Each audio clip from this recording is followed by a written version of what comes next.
nyingine pahali pengine, lakini ulikubali kuja kuwa na sisi leo asubuhi. Indeed, Your Excellency, that is a morale booster to the officers of the National Police Service. Na ningeuliza makofi kwa His Excellency. Your Excellency, kile kingine ningependa kusema ni ya kwamba sisi maofisa ambao wako kwa National Police Service, we assure you of our loyalty. At any time, yale amri unatoa, sisi ni kutii, kuhakikisha nchi yetu inalindwa bila woga na kutishwa na yeyote. Tutalinda wananchi wetu watukufu na tutalinda mali yetu kulingana na vile utatueleza tufanye kazi. Your Excellency, today I feel greatly honored to host you on this auspicious occasion of the official opening of the National Police Leadership Academy here in Gong. One of the key objects and functions of National Police Service, as stipulated under Article 244 of the Constitution, is to strive for the highest standards of professionalism and discipline among its members. The second object is to train the staff to the highest possible standards of competence and integrity, respect for human rights and fundamental freedoms and dignity. In this regard, we have been collaborating with universities, both locally and abroad, in offering higher education to our officers on areas of strategic leadership and management. For example, our former National Police Service Senior Staff College, which was at Rolesho, used to collaborate with the Kenyatta University and the UK-based College of Policing in offering diploma and master programs in the leadership and management to senior police officers. However, the demand for knowledge and relevant skills suitable for modern policing calls for more education and training opportunities than are currently available. With the establishment of this academy, and more so in the interest of national security, we now have the capacity to create the much needed conducive learning environment where we can combine training, police training with academics. Your Excellency, sir, the establishment of this college therefore will contribute greatly to our efforts to harmonize the training within the service by bringing Kenya Police Service, Administration Police Service, and DCI officers to train together. The 21st century crimes have become complex with the technological advancement and globalization. Therefore, pursuing advanced, job-specific, but harmonized education oriented towards transformation of the police management, and this will have an impact on police professionalism and the police community relations. In conclusion, Your Excellency, we look forward to future engagement with partners to advance police training aimed at promoting best practices. It is now my humble duty to welcome the Governor Central Bank to make his remarks. Thank you, Your Excellency. Welcome, Governor Central Bank.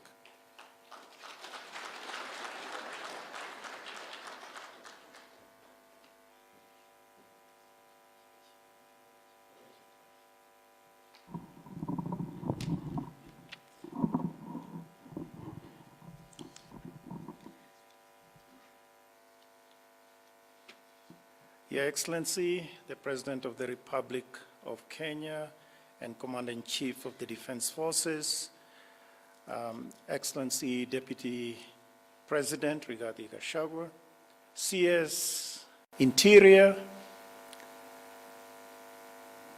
Inspector General, you invited me, and thank you very much again, and also to the entire police academy, the entire police fraternity, wherever they are. Governor Kajiado, my fellow governor, thank you for the introduction. The boozy is coming, I know, yeah. And of course, the chairman, our chairman, the Central Bank of Kenya, and my deputy governor at the Central Bank of Kenya. Distinguished guests, hamjambo.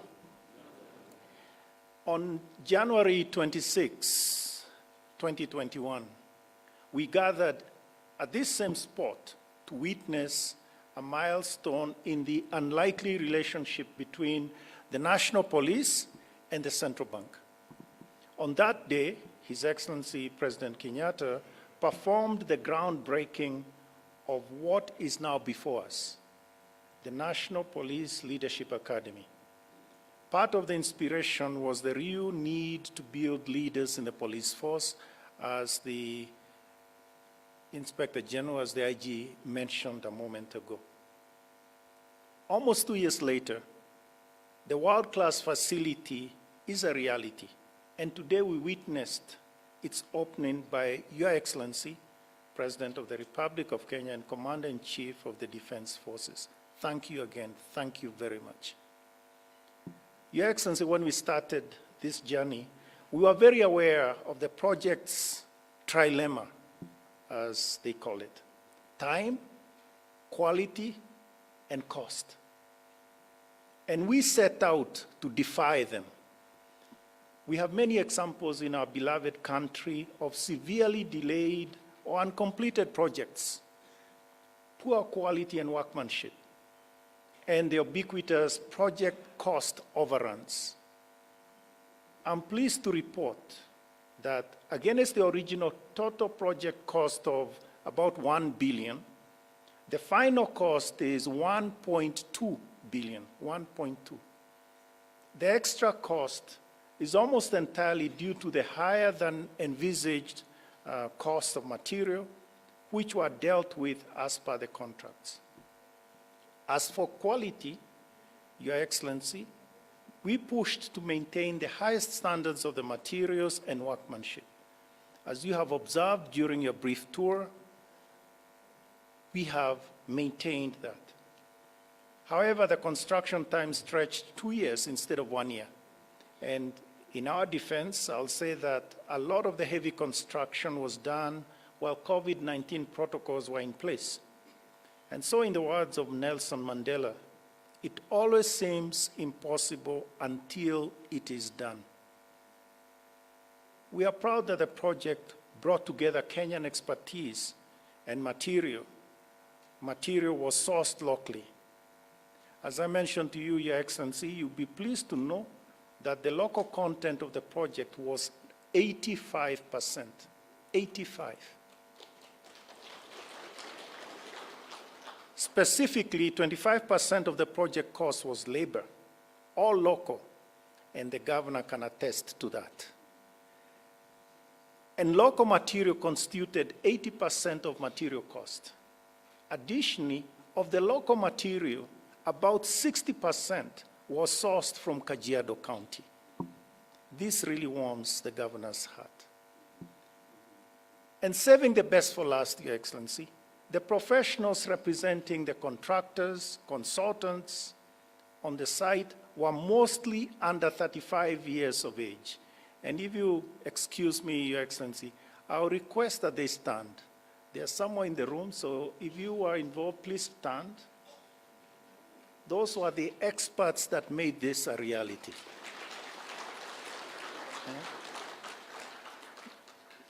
These professionals are the future of the construction industry. And this is the biggest project they have been responsible for, a significant chapter in their portfolio. You may sit down, please. I will write a commendation letter for each of them. And I'm sure these letters will be used with pride at future job interviews. Your Excellency, at the end of your address today, I'll hand over a large key to the IG, symbolizing the possession of the facility by the National Police Service. However, that is when the important work of the National Police begins, the task of daily maintenance and repair to ensure that the facility is as good in 1, 5, 10 years as it is today. Unfortunately, everybody wants to build and nobody wants to do maintenance, even as the cost of regular maintenance is quite low compared to the cost of major breakdown. We look forward to the National Police Service backing the trend of poor maintenance and misuse of public facilities.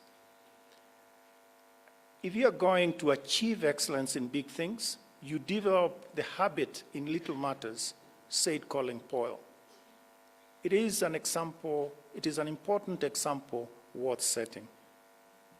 So before I finish, I want to thank all those that worked hard to bring us to this completion point. While there are many, I want to single out the 700 plus workers, artisans, professionals, consultants, contractors, and the CBK staff that oversaw this project. You have made us proud. I also want to thank the generations of leadership at the National Police Service. It has certainly been a worthwhile collaboration, and as I mentioned to you, Your Excellency, during the briefing, the very first design that we saw is not comparable to the world-class facility that is now before us. Finally, sir, I wish to thank you most sincerely on behalf of everyone connected to this project for copying this vision with your visit and opening the academy. It is a great honor. Thank you very much, and it's now my pleasure to welcome Bwana Waziri. I think it's Bwana Waziri. Thank you very much. Was it you? I may have had it wrong, so maybe I made a mistake. Okay, thank you.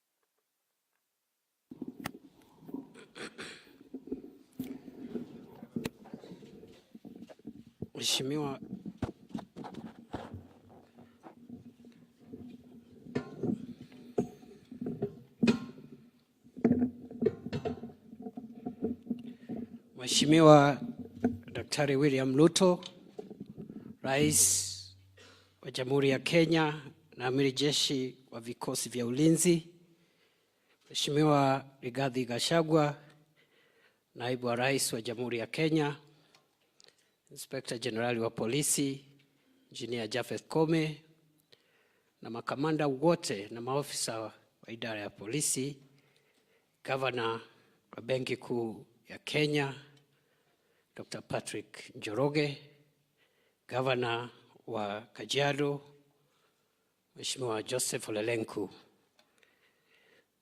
my senior mwenyekiti wa Benki Kuu, Mohamed Nyaoga, Senior Counsel, Deputy Governor of the Central Bank, elected leaders, ladies and gentlemen, Mheshimiwa Rais, sisi kama wizara inayohusika na ulinzi, inayohusika na usalama wa ndani na utawala wa nchi, tuko na furaha siku ya leo na tunashukuru.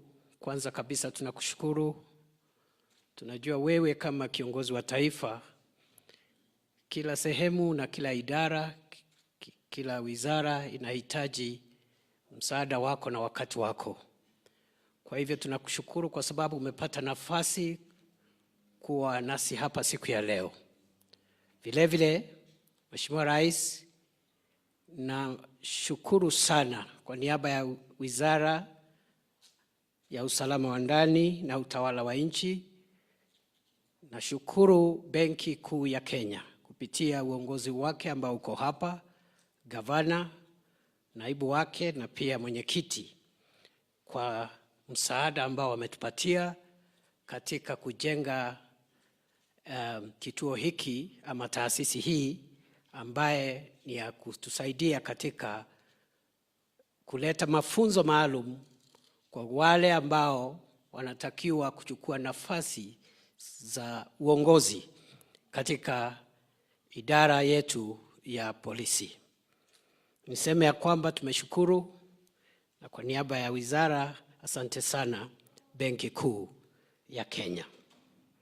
Your Excellency, sir, I'll just say two things before I invite the Deputy President. First, for us in the Ministry of Interior and National Administration, we believe that the future of policing is going to be knowledge-driven. For us as a country to contain, minimize, and eventually eradicate crime, we will need knowledge to go about the operations that we put in place. And that knowledge will be acquired through our own training institutions and curricula designed to meet our needs as a country and the security challenges that we continue to face as a nation, which are unique and are not identical to those of other countries. Number two, through this facility, as the Inspector General of Police has said, it is expected that we will build convergences between the operational practices of the National Police Service, the Directorate of Criminal Investigations, and also the Administrative Police Service to ensure we build the right synergies so that we can collectively address the security challenges that our country is facing. Finally, Your Excellency, you have directed us as a ministry to ensure that going forward, we enhance professionalism within the National Police Service and make sure that we run our internal security operations, our policing operations on the basis of professionalism, building good relationships with the communities that we serve, as well captured in the Kenya Kwanza Administration Manifesto. Your Excellency, sir, this facility, therefore, is going to help us meet that directive you've given us to make sure that we progressively professionalize our police service and make sure that those who take over leadership and command positions within the National Police Service are people who have the right intellectual software to manage the complex security challenges that evolve every day as society continues to evolve. In that regard, it is hoped, and it is my hope as minister, that through the task force that you are setting up, the presidential task force on terms, conditions, and other reforms within the National Police Service and the Kenya Prison Service, some of the ideas which will be taught and passed on in this institution will be generated so that we can now proudly say we have the hardware to professionalize the police. What we are lacking is the software in terms of a good curriculum, a modern curriculum that infuses new ideas and new ways of policing as we continue to make sure that our country is secure.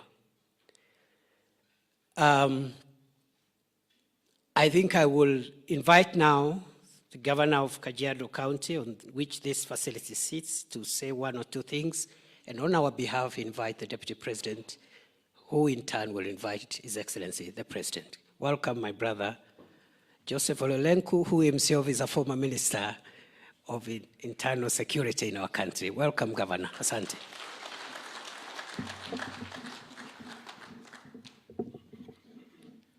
Your Excellency, the President of the Republic of Kenya, Dr. William Ruto, Your Excellency, the Deputy President, Mheshimiwa Rigathi Gachagua, Waziri wetu wa mambo ya ndani ya taifa, ndugu Githure,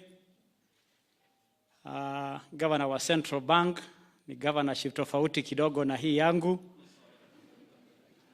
ndugu Koome, maofisa, viongozi, elected leaders present, maofisa wa polisi, habari za mchana.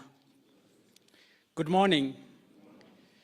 Your Excellency, the President, karibu sana Kajiado. We are very pleased to have you here this morning. And it gives us joy when you visit us always. And we are happy that even in a special day as this, which we'll say a little more in the tree planting session, that you are spending this day in Kajiado, commissioning or witnessing the handing over of this very important project, and later on leading the country in the afforestation endeavor. We are very happy as the people of Kajiado that we are your guests today, and we are privileged to host you. Your Excellency, many leaders came to welcome you. Many elected leaders of the community came to be with you this morning.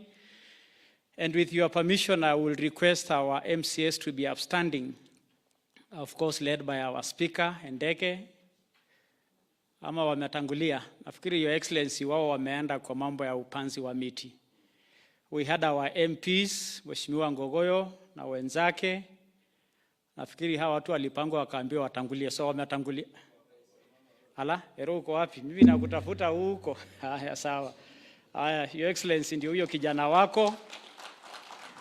Na ni kiongozi mzuri, tuko eneo lake. Kwa hivyo Mheshimiwa Ngogoyo, karibu sana, and all other leaders present. As indicated in the program, Your Excellency, mine was just to welcome you. I didn't really have much of to do but welcome you.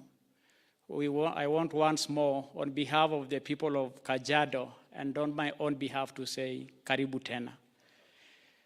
Your Excellency, allow me to comment this project. In fact, when we came to commission this project, it just looked like a year ago. I want to comment the Central Bank, the governor here, the chairman there, that this project has been done in a very fast way. And it makes us proud as Kenyans that our country has the ability to do these kinds of projects very fast, very well. And as Kajiado County, we are happy that we are hosting this institution.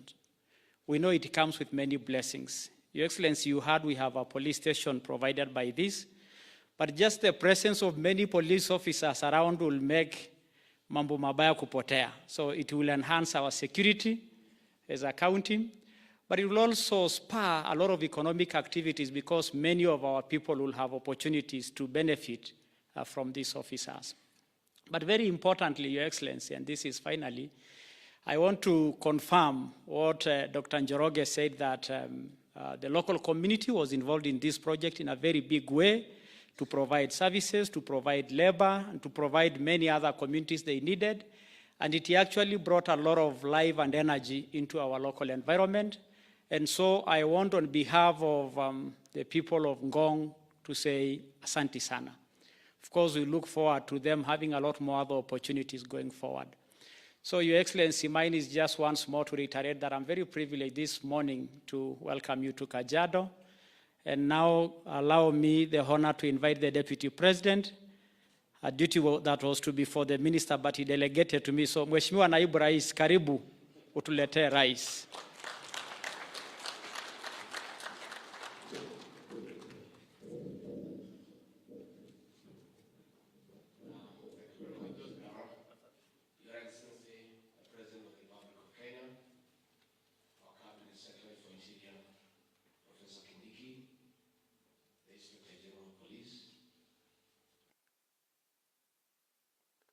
The other one dealing with the money. Officers present, Your Excellency, when you instructed me to accompany you to this occasion, the Police Leadership Academy, the word leadership is what ignited my imagination. Leadership. Your Excellency, despite what professors write, despite what all people say about the problems bedeviling our continent, the problem of Africa is one of leadership. The problem of this country is one of leadership.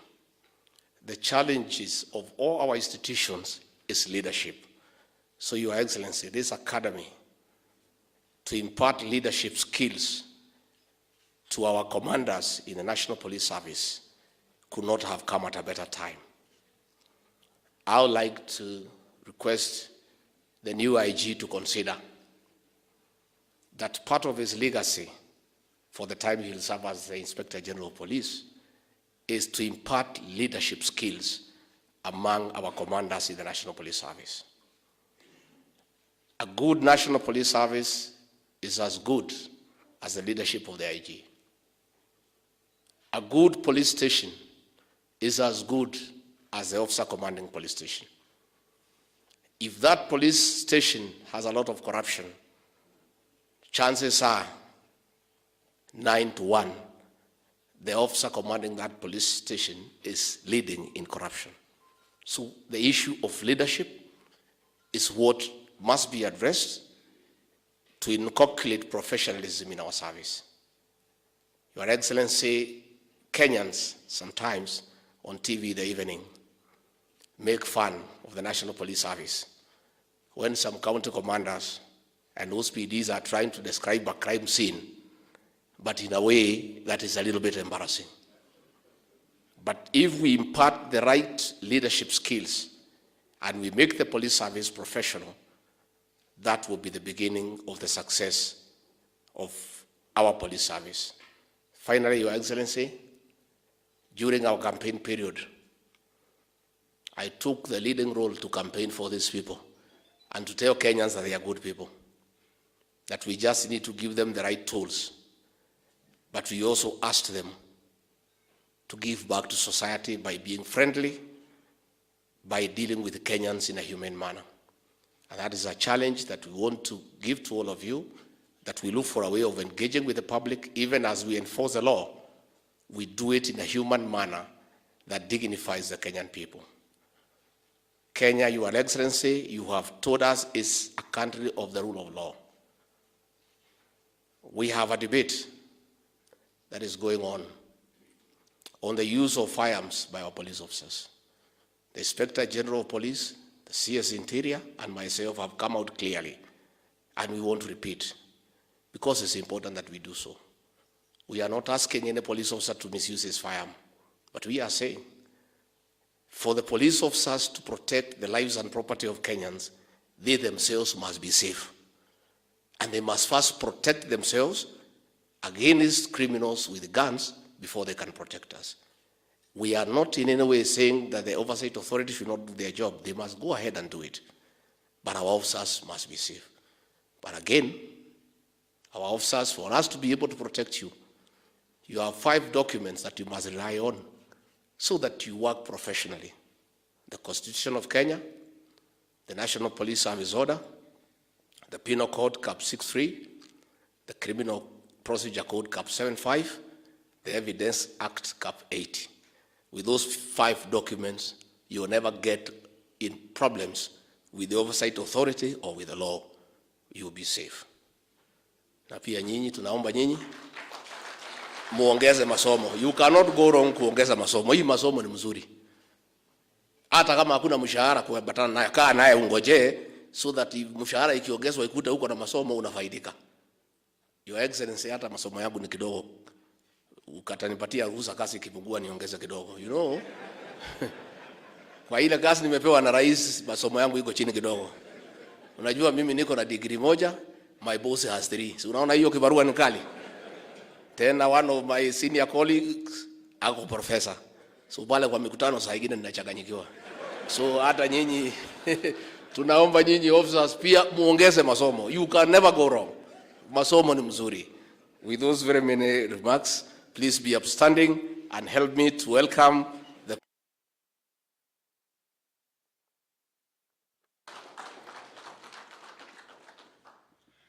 Asante sana Bwana Deputy President, Mr. Rigiji. Tafadhali tuketi chini. Asante.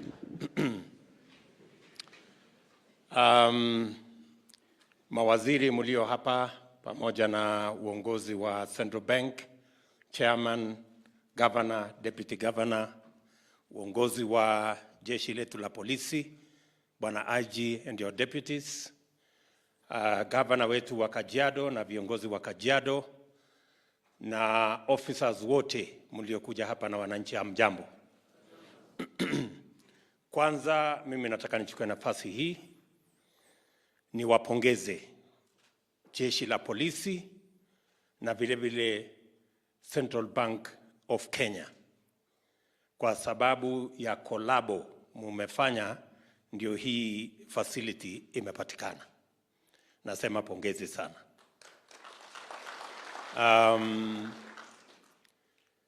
In my other life, when I was an assistant minister at the office of the president a while ago, we made the decision then to have these 100 acres here. I am a very proud person today that the small decision we made at the office of the president almost 20 years ago, today we have a wonderful facility as the Police Leadership Academy. When I was asked by the governor, I didn't know that this is the same 100 acres that we had recommended. That time, when we recommended 100 acres, it looked like it was unreasonable. But as things are now, already 18 acres has been taken up by this academy. And it looks like with the expansion of the police force, the whole 100 acres will be in use shortly. So let me commend the leadership of our police service and the leadership of Central Bank. Pongezi sana. This is the kind of relationship we want to build around government, that all institutions must be able to speak with one another, and we must be able to synergize so that we avoid the silo mentality in government. When governor spoke, he said, this is very unlikely. But now we want this not to be the exception, we want this to be the norm. That government institutions can leverage on the resources that we have, so that, as is the case in this particular case, the central bank has used land for the police in industrial area to build housing for officers serving in central bank, and in return, they have come to build this leadership facility for the police. That is the kind of collaboration, that is the kind of synergy that must be the hallmark of government, that we can work together for the benefit not of any one person or any one institution, for the greater good of the people of Kenya. So again, I think here we have an opportunity in government to avoid unnecessary siloing in government.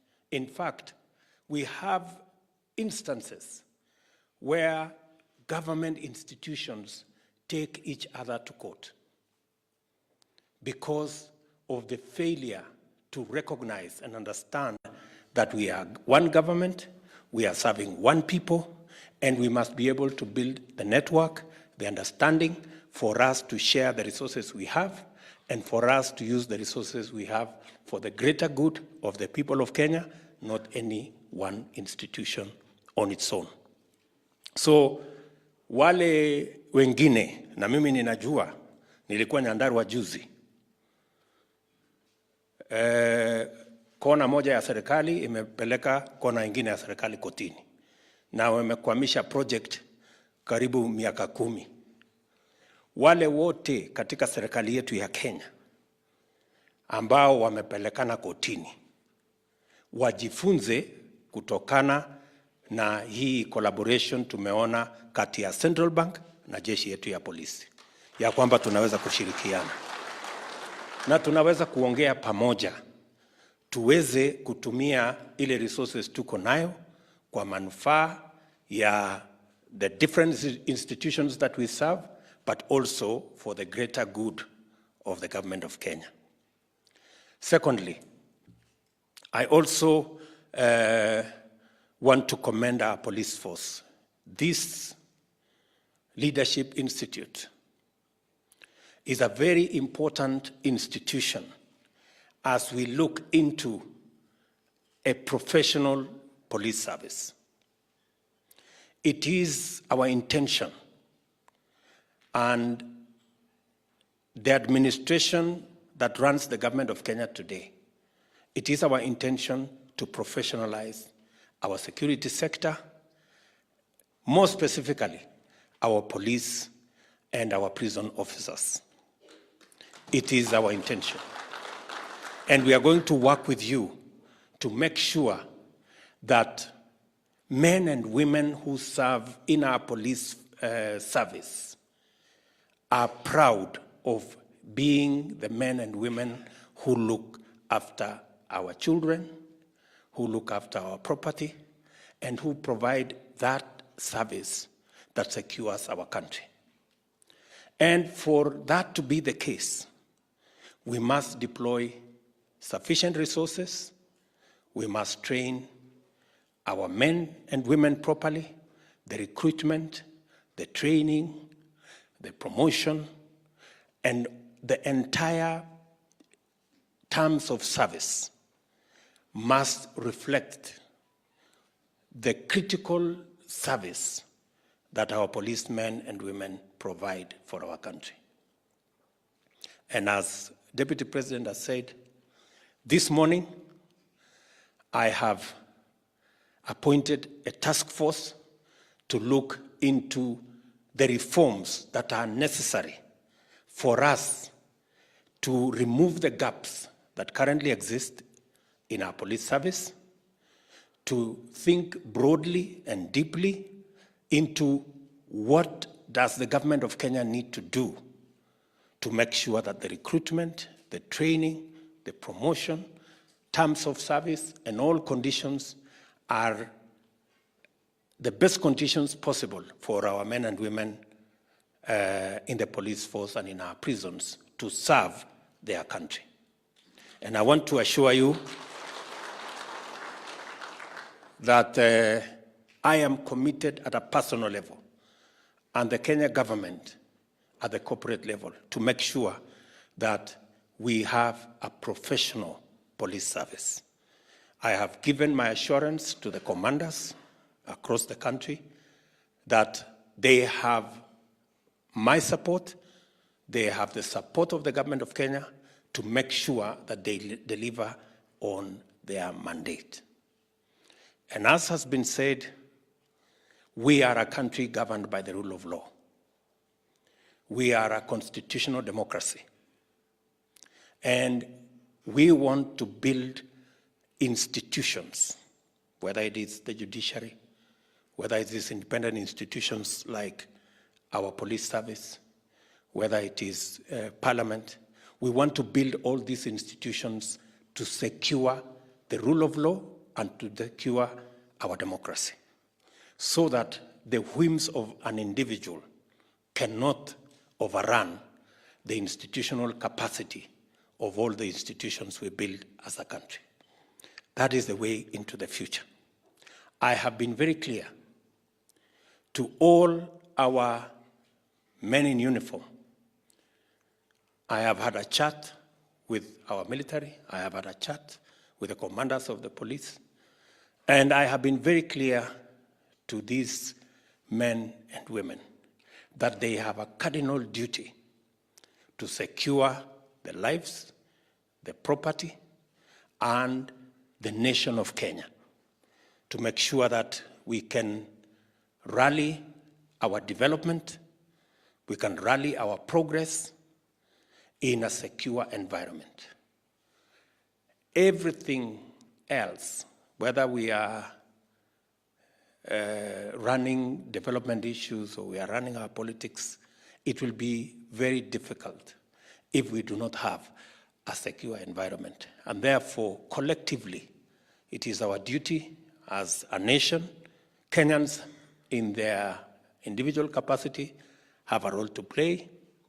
The bigger role is in the shoulders of our security men and women. And we will support you.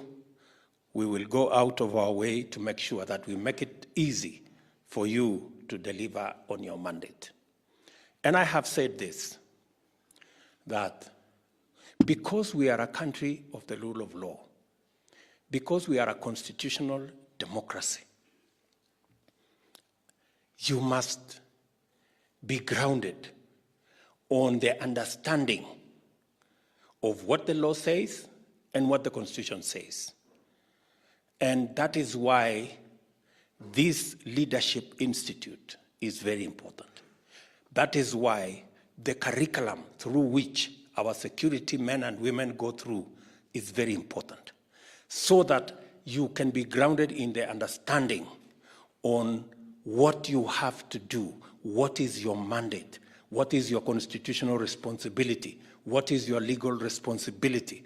And so that if for any chance you get, unfortunately, instructions that are not grounded in law or the constitutions, you should respectfully ignore such instructions and follow what the Constitution and the law says. That is the kind of police force we want to build. That is the kind of institutions we want to build, that these institutions can run on the understanding of what the law says, what the Constitution says, and we can all move together as a country. Let me also say the following, that it is correct that many of our officers are living in very bad conditions. They live in, what we could say is squalor. They live in very bad settlements. They share residence. I know we have provided for house allowance. Some of them cannot get accommodation in the right places. And therefore, I have also instructed the Ministry of Housing to include provision for housing for all our security men and women as we do our affordable housing plan.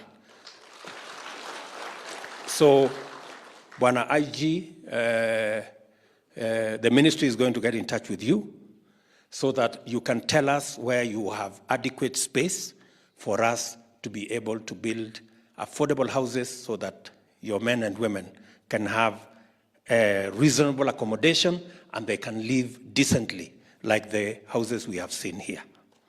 Si namna hiyo? So tutapangana na nyinyi tuhakikishe ya kwamba officers wetu wa polisi, wa prisons, wa jeshi wote tumewaunganisha katika mpango wetu wa kuwapangia mahali pazuri pa kuishi, na tunajua ile pesa mnapatiwa ya house allowance saa zingine haiwezi kukodesha nyumba mahali ambapo inatoshana na officers wetu. Wanaishi mahali si pazuri, wanahatarisha maisha yao, wanahatarisha mambo ya arms ambazo tuko nazo. So we will work together in that manner. And let me also say as we go into the future that we also need to depoliticize. And we've said this with my deputy, we don't need the assistance of the police in managing our politics. Siasa sisi tuko na watu wengi wa kutusaidia na siasa. Tuko na activists wengi, tuko na lobby groups mingi, tuko na pressure group mingi, na watu wengi wa kupiga makelele. Tunataka polisi washughulike na mambo ya usalama ya Wakenya wote bila kujali ni wa mrengo gani wa kisiasa. Sisi siasa na vyama ni mambo ambayo yako katika katiba ya Kenya. So all our policemen and women provide security across Kenya for all citizens of our republic, bila ya kujali ni wa chama hii, dini ile, kabila hiyo, ama misingi ingine yoyote. Nyinyi ni kazi yenu ni kuhakikisha kwamba Wakenya wote bila ya kujali yale mambo mengine yote wanapata usalama yao, familia zao, watoto wao, biashara zao, maisha yao, mali yao. Every Kenyan must be secured. Mambo hii ya siasa tutangangana na wale tuko nao kwa siasa. Hiyo sisi ndio mafundi wa huko. Tutajua ya vile ya kunyoroshana na wao huko. Nyinyi ufundi yenu ni ya usalama. So mtusaidie hapo kwa usalama. Hii ingine we don't need your help. Hii ingine tutangangana na wale wako kwa kiwanja hiyo. So nataka tena niseme pongezi kwenu watu wa Central Bank na vile vile kwa jeshi la polisi kwa kuunganisha mawazo yenu na kusababisha akademi hii ya uongozi wa polisi ijengwe. Tunatarajia ya kwamba katika ile task force ambayo nimeweka this morning, all the ideas will come through and we can be able to end up with a product that is going to assist our men in uniform, the police men and women of Kenya, to get the necessary attention that they need so that they can provide the constitutional mandate that is assigned to them in a professional and in the best manner that they can. So sitaki kusema kuzidi hapo kwa sababu bado tuko na shughuli ingine huko Ngong ya kupanda miti. Bwana IG, nataka ni kuombe kwa heshima kubwa hawa officers wako waongee na hao vizuri, wanisaidie katika hii mpango ya kupanda miti. Tafadhali. Kila officer akijipanga hapo atusaidie kupanda miti itakuwa mzuri. Kwa sababu hii climate change inatusumbua. Na tusipofanya kitu hii dunia itazidi na kuharibika. So we have to come together and see what we can do as a nation. So asanteni sana na washukuru sana kwa kunisikiza na I wish each and every one of you the very best. Merry Christmas, Happy New Year. Tutakutana pale mbele tukishughulika na ujenzi wa taifa. Asanteni sana. God bless you.